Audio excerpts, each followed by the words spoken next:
Tudo bem com vocês? Espero que sim. Vamos lá, segunda série. Próxima aula, videoaula 7, segundo reinado, primeira parte. Bom, lembrando, no período regencial anterior, se experimentou uma espécie de descentralização, mas para muitos elementos da elite, essa descentralização provocou uma série de revoltas pelo país, revoltas populares em especial. Não é verdade. As revoltas populares acontecem em especial por conta da grande concentração de terra, da miséria, da falta de direitos. Mas fazer o quê? Segundo reinado pode ser dividido em três fases. Primeira fase, o chamado golpe da maioridade. Segunda fase, o auge do império com o café. E a terceira fase, aqueles momentos decisivos que vão colocar fim ao segundo reinado. São quatro grandes questões que a gente vai ver em outra aula, ok? Olha Pedrinho aí com 15 anos quando é coroado dentro do chamado golpe da maioridade. Não sei por que golpe, já que foi apoiado tanto por liberais quanto conservadores. Bom, política do segundo reinado na primeira fase. A gente vai falar mais ou menos os 10 primeiros anos de governo sobre a política interna. Primeiro, há uma grande repressão quanto aos movimentos populares, em especial as revoltas que vocês vão fazer o quadro. Lembre-se disso, é uma atividade avaliativa, tá? Já com a elite, uma política de anistia. Políticos que muitas vezes não eram bem quistos, agora foram anistiados. Tudo bem? Reordenação do cenário político. Continuamos tendo dois partidos com duas ideias básicas: poder descentralizado e poder centralizado. Poder descentralizado na mão dos liberais ou luzias, aqueles que criaram o clube da maioridade, e poder centralizado com os conservadores, chamados saquaremas. Vai haver também a introdução do parlamentarismo, inspirado no modelo britânico. Contudo, vocês vão ver que vai ser bem diferente da Inglaterra, ok? E reorganização da economia com a expansão de um produto que finalmente vai gerar uma balança comercial favorável para o Brasil: o café. Bom, com Dom Pedro II no poder e de posse do poder moderador, ele resolve criar um ministério liberal. Afinal de contas, foram os liberais que possibilitaram a sua ascensão ao poder com 15 anos ainda. Esse primeiro ministério vai ser chamado de Ministério dos Dois Irmãos, porque dos 10 membros, 4 eram irmãos, né? Os irmãos Andrada e os irmãos Cavalcante. A Câmara dos Deputados, contudo, era de maioria conservadora. E o que foi proposto por esse ministério e Dom Pedro aceitou?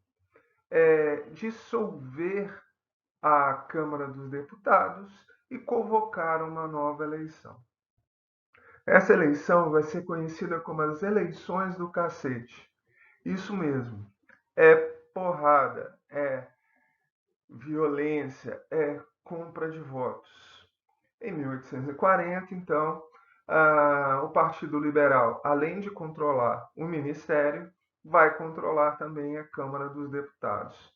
Contudo, na medida em que eles vão desenvolvendo uma política que vai abrindo cada vez mais a política, né, e retirando poderes de Dom Pedro II, ainda uma criança, um adolescente de 15 anos, sobre a influência dos conservadores, agora vai acontecer o inverso. O imperador, com o poder moderador, dissolve a Câmara, que era de maioria liberal, agora de maioria liberal, e também acaba com o Ministério Liberal, marcando novas eleições. Olha só, mal começamos o governo, em um período de mais ou menos 2 anos, Dom Pedro II já usou do poder moderador por pelo menos 4 vezes. Essa charge procura retratar essas duas eleições. Na verdade, ela retrata a primeira eleição, mas vale para a segunda também. Dá para a gente perceber, olha lá. Bazar eleitoral, não se fia, não se vende fiado. Células já prontas, né, para liberais ou conservadores ou votos brancos. Armas, porretes, espadas e tudo mais necessário para o sucesso de um partido eleitoral. As reformas conservadoras agradaram, num primeiro momento, ao imperador, mas não à sociedade. Mas vamos ver lá. Primeiro, ela é uma política centralizadora. Os juízes de paz criados pelo os atos da Constituição de 1824, o ato adicional, né, vão perder poder. De novo, o poder vai ser na mão do imperador. Ele vai nomear esses juízes de paz, que são os representantes maiores dentro dos municípios. A Guarda Nacional, os famosos coronéis, serão reorganizados para manter a ordem local. E será restaurado o Conselho de Estado, órgão que é consultivo do poder moderador, que foi temporariamente fechado pelo ato adicional de 1834. Essas medidas vão desagradar vários setores das elites agrárias.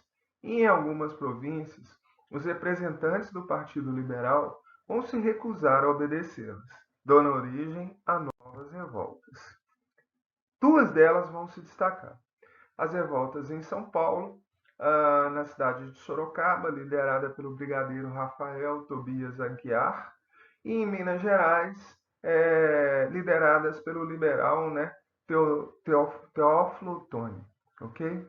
Ambas as revoltas vão ser sufocadas de maneira violenta pelas tropas de Caxias. Lembrando, por que fica tão fácil vencer qualquer uma das rebeliões construídas? Porque essa elite, embora deseje transformações, ela quer transformações apenas para ela, não para o povo. Então, ou não há participação popular, ou quando essa participação popular se torna cada vez mais ativa, eles resolvem mudar de lado. Não se esqueçam disso. Acontece em todas as revoltas.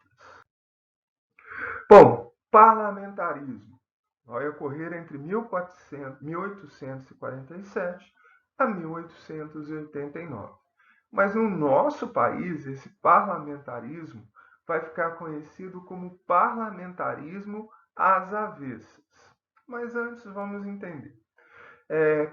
Criado em 1847, Dom Pedro cria o cargo de primeiro-ministro, ou presidente do Conselho de Ministros. É o chefe do legislativo, né? Escolhido pelo imperador, o primeiro-ministro se encarrega de formar um ministério e submetê-lo ao parlamento. O poder mais forte, se a gente for pensar, né, no modelo inglês, é o legislativo. Mas no nosso caso, não. Por quê? Quem escolhe a pessoa e faz com que essa pessoa, esse primeiro-ministro, fique ou não no poder é Dom Pedro II através do poder moderador. Por isso a gente chama esse ministério esse parlamentarismo de parlamentarismo às avessas, tá? O ministro mais importante foi Honório Hermeto Carneiro Leão, que conseguiu reunir liberais e conservadores, ficando conhecido o seu período de governo como Ministério da Conciliação. Quais foram suas principais realizações? Primeiro, a construção de mais estradas de ferro. Isso vai estar diretamente ligado à produção de café. A introdução da navegação a vapor, a instalação de bancos públicos, como a volta do Banco do Brasil, e a modernização da capital do Rio de Janeiro, agora com iluminação a gás, que vai estar diretamente ligado a figura do Barão de Mauá, que a gente verá em outra aula. Bom, contra esse parlamentarismo às avessas, também teremos uma revolta, a chamada Revolução Praieira, de 1848 a 1850. Antenada com o que está acontecendo no resto do mundo, a primavera dos povos, e dentro do contexto nacionalista de crise do açúcar, embora continue sendo um dos nossos principais produtos de exportação, o Partido Liberal Radical, que fundou um jornal chamado Jornal Diário Novo, que se situava na Rua da Praia, por isso Revolução Praieira, promove um manifesto, Manifesto ao Mundo. Esse manifesto procurava transformar o Brasil dentro de algumas características. Veja só: nacionalização no comércio que estava nas mãos dos portugueses, fim do poder dos latifundiários do açúcar, em especial da família Cavalcante, que possuía cerca de um terço dos engenhos da região. Estabeleceria o voto livre e universal. Extinguiria o poder moderador. Introduziria no Brasil a ideia do federalismo. Garantiria a liberdade de imprensa e o caso colocaria fim ao Senado vitalício, ok? Essa revolução também não vai conseguir resultados mais fortes. Também vai ser duramente reprimida pelo Caxias, ok? Essa é a última das grandes revoltas liberais. Na economia, o Brasil vinha sentindo sinais de retração desde a proclamação da independência. O endividamento originado da indenização a Portugal, o alto custo da montagem de um aparato burocrático administrativo, traduzindo, os funcionários públicos que iriam administrar todo o país, e a ausência de uma economia autossustentável. Lembrando algumas questões. Dom João VI tentou promover uma industrialização no país, mas que foi impedida pelos ingleses, através de ações nas quais os produtos ingleses possuíam grandes vantagens. Então, o Brasil continua com uma economia muito similar à economia do período colonial, ou seja, uma economia agrária. Contudo, um produto passa a se destacar: o café. O café é de origem africana, mas eles o consumiam em forma de pasta. É na Península Arábica que eles começam a torrar os grãos, moê-los e transformá-los em bebida. E essa bebida, aos poucos, vai caindo na graça das pessoas. Em especial, na segunda metade do século XIX, por conta da Revolução Industrial. As pessoas precisavam, na Europa, de uma bebida energética e que fosse barata. No caso, o café se encaixava perfeitamente dentro desses critérios. O café vai se desenvolver primeiro no Vale do Paraíba, que fica no Rio de Janeiro. Contudo, ele vai se espalhar mais tarde para o Oeste Paulista e para as Minas Gerais. Em especial porque o Oeste Paulista e as Minas Gerais possuem condições mais favoráveis à produção do café, a tal da terra roxa e um clima mais ameno do que o do Rio de Janeiro. O café não é o único produto brasileiro a ser exportado. Como vocês podem perceber nessa tabela, de acordo com o período, café, açúcar, algodão, fumo e cacau serão produtos extremamente importantes na nossa pauta de exportação. Existe mais um produto, um quinto produto, que é a borracha. Mas esse só vai aparecer para a gente no final não, eu diria no início do período republicano, ok? Sobre a questão da industrialização no país. Quais eram os principais obstáculos? Primeiro, você tem a continuidade do uso de mão de obra escrava, o que não é vantajoso para a produção industrial. Afinal de contas, eu preciso do quê? De consumidores. Segundo, a continuidade dos privilégios comerciais pela Inglaterra. Ela continua mantendo medidas favoráveis a si. Tem um terceiro fator também, que embora eu não tenha colocado, mas é fundamental. Não era de interesse de boa parte da elite brasileira agrária alterar a estrutura econômica do país, ok? Medidas que favoreceram o surto industrial. A primeira delas foi a tarifa Alves Branco, de 1844, que aumentava as tarifas de importação. Os produtos que eram produzidos internamente, que possuíam produtos similares aqui, passam a ter uma taxação de 60%. E aqueles que não possuíam, 30%. Essa tarifa não tinha como objetivo melhorar o desenvolvimento industrial, mas aumentar a arrecadação, mas acabou estimulando a industrialização. Um pequeno surto de industrialização, mas industrialização. Segundo, a partir de 1850, acontece o fim do tráfico de escravos. Sem a possibilidade de gastar seus recursos com a compra de novos trabalhadores, essa elite agrária mesmo vai desviar esses recursos para o desenvolvimento de novos negócios. E isso está ligado também aos lucros vindos do café. Boa parte, em especial os paulistas que produziam café, optavam por não colocar todo o seu lucro obtido com a venda do café no próprio café, abrindo pequenas indústrias para atender interesses da população mais pobre no Brasil. Ok? Uma figura vai se destacar dentro desse momento: Irineu Evangelista de Souza, o Barão de Mauá. Ah, mas professor, você colocou Visconde de Mauá. Na verdade, ele fica mais conhecido como Barão. Contudo, o imperador vai dar um outro título para ele, um título que é superior ao de Barão, o título de Visconde. Leia no livro as realizações dele. Mas eu posso afirmar, ele é responsável pela pela iluminação a gás no Rio de Janeiro. Ele vai ser responsável pela criação da primeira ferrovia no Brasil.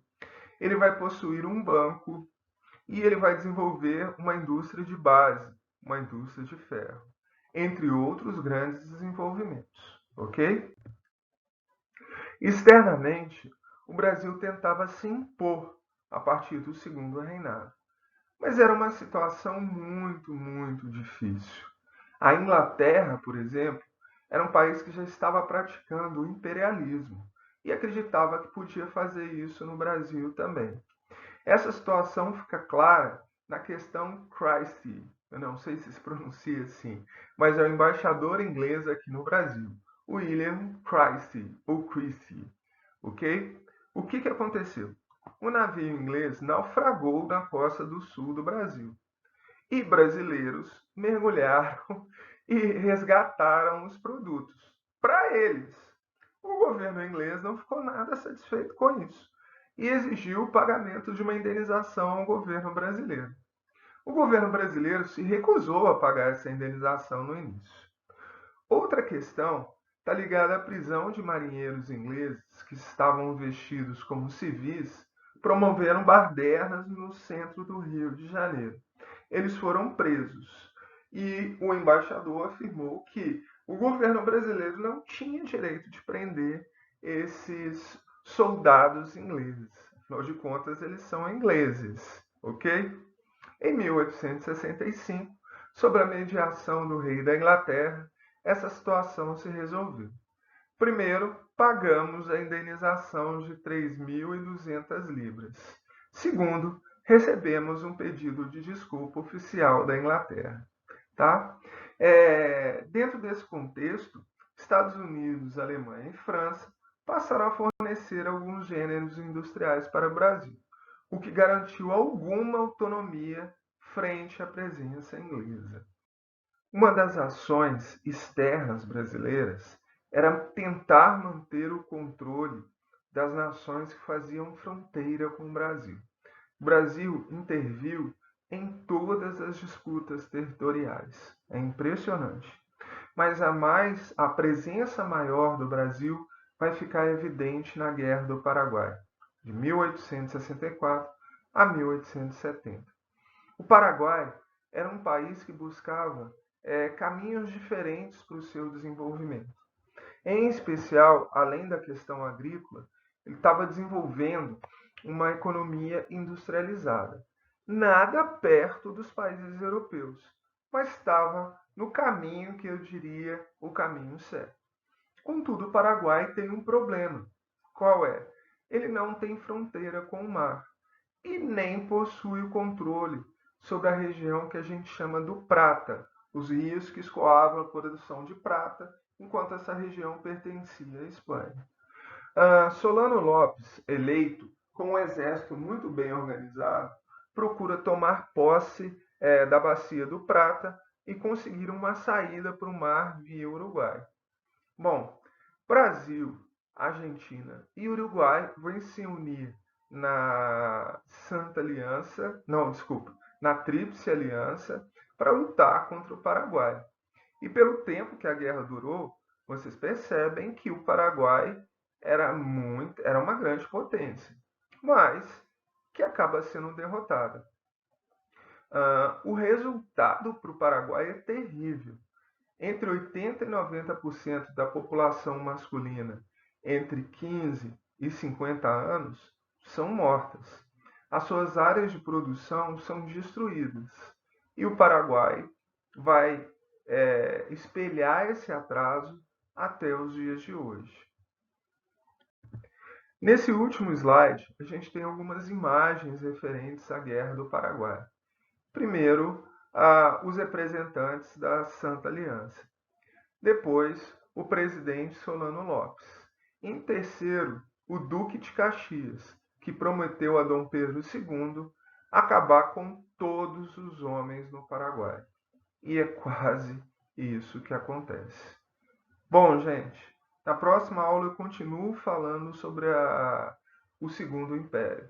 Um abração para todos. Tchau, tchau.